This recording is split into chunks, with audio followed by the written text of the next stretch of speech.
Sir Gawain and the Green Knight, Part 7 of the second day's hunting. By the time the cock had crowed thrice, the lord of the castle had left his bed. Mass was sung, and meat fitly served. The folk were forth to the wood ere the day broke. With hound and horn they rode over the plain, and uncoupled their dogs among the thorns. Soon they struck on the scent, and the hunt cheered on the hounds, who were first to seize it, urging them with shouts. The others hastened to the cry, 40 at once, and there rose such a clamor from the pack that the rocks rang again. The huntsmen spurred them on with shouting and blasts of the horn, and the hounds drew together to a thicket betwixt the water and the high crag on the cliff beneath the hillside. There, where the rough rock fell ruggedly, they, the huntsmen, fared to the finding, and cast about round the hill and in the thicket behind them. The knights wist well what beast was within, and would drive him forth with the blunt hounds. And as they beat the bushes, suddenly, over the beaters, there rushed forth a wondrous, great, and fierce boar. Long since had he left the herd to roam by himself. Grunting, he cast many to the ground, and fled forth at his best speed without more mischief. The men hallooed loudly and cried, "Hey, hey!" and blew the horns to urge on the hounds, and rode swiftly after the boar. Many a time did he turn to bay and tear the hounds, and they yelped and howled shrilly.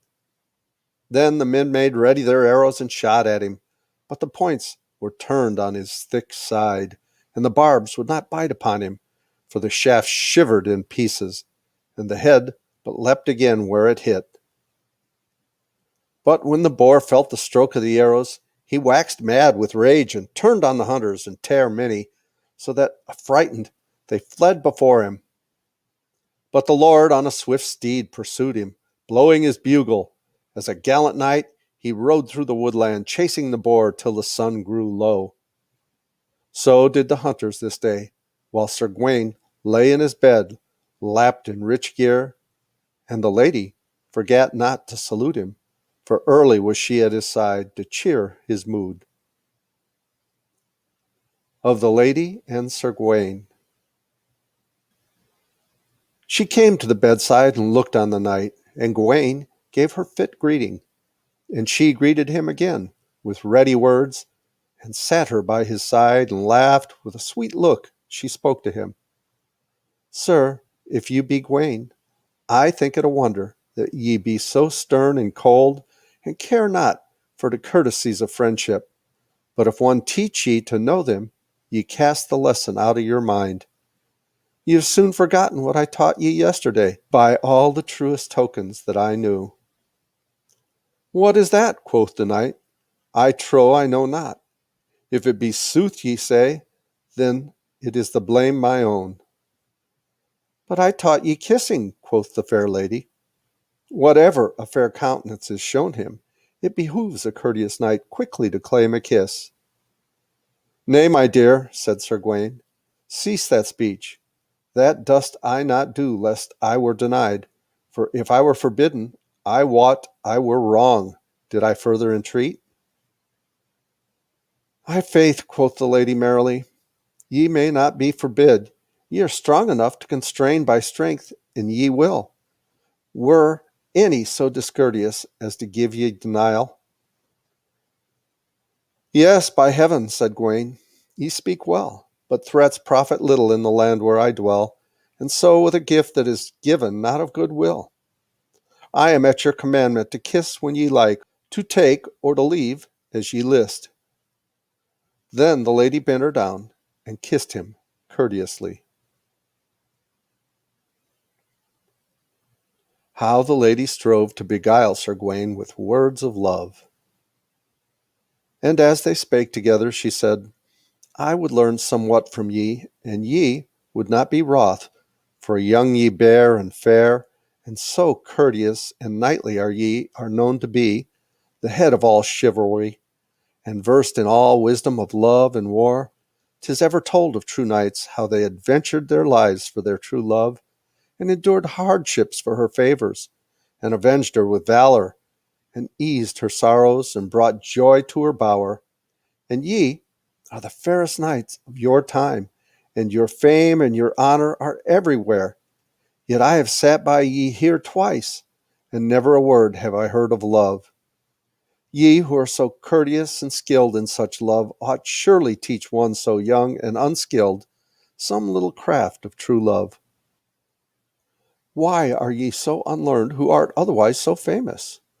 Or is it that ye deem me unworthy to hearken to your teaching? For shame, Sir Knight! I come hither alone and sit at your side to learn of ye some skill. Teach me of your wit while my lord is from home. In good faith, quoth Gawain, great is my joy and my profit that so fair a lady as ye are should deign to come hither, and trouble ye with so poor a man, and make sport with your knight with kindly countenance. It pleases me much. But that I, in my turn, should take it upon me to tell of love and such matters to ye, who know more by half or 100-fold of such craft than I do, or ever shall in all my lifetime, by my troth 'twere folly indeed. I will work your will to the best of my might, as I am bounden, and evermore will I be your servant, so help me Christ. Then often, with guile, she questioned that knight that she might win him to woo her. But he defended himself so fairly that none might in any wise blame him, and naught but bliss and harmless jesting was there between them. They laughed and talked together till at last she kissed him, and craved her leave of him, and went her way. Then the knight arose and went forth to mass, and afterward dinner was served, and he sat and spake with the ladies all day. But the lord of the castle rode ever over the land, chasing the wild boar that fled through the thickets, slaying the best of his hounds, and breaking their backs in sunder, till at last he was so weary he might run no longer, but made for a hole in the mound by a rock. He got the mound at his back and faced the hounds, whetting his white tusks and foaming at the mouth. The huntsmen stood aloof, fearing to draw nigh him. So many of them had been already wounded that they were loth to be torn with his tusks, so fierce he was, and mad with rage. How the boar was slain. At length the Lord himself came up and saw the beast at bay and the men standing aloof. Then quickly he sprang to the ground and drew out a bright blade and waded through the stream to the boar. When the beast was aware of the knight, with weapon in hand, he set up his bristles and snorted loudly, and many feared for their lord lest he should be slain. Then the boar leapt upon the knight, so that the beast and man were one atop the other in the water. But the boar had the worst of it, for the man had marked, even as he sprang, and set the point of his brand to the beast's chest, and drove it up to the hilt, so that the heart was split in twain, and the boar fell snarling and was swept down by the water to where 100 hounds seized on him, and the men drew him to shore for the dogs to slay. Then was there loud blowing of horns and baying of hounds. The huntsmen smote off the boar's head and hung the carcass by 4 feet to a stout pole, and so went on their way homewards. The head they bore before the Lord himself, who had slain the beast at the ford by force of his strong hand. It seemed him o'er long ere he saw Sir Gawain in the hall, and he called, and the guest came to take that which fell to his share.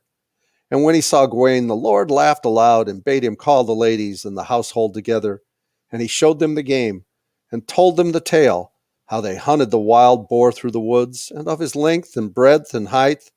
And Sir Gawain commended his deeds and praised him for his valor, well proven, for so mighty a beast had he never seen before. And I think we're going to pause here, and we'll continue in the next video. Thanks so much for listening. Hey, please reach down, click like, and subscribe. I love you guys. As Tigger says, ta-ta for now.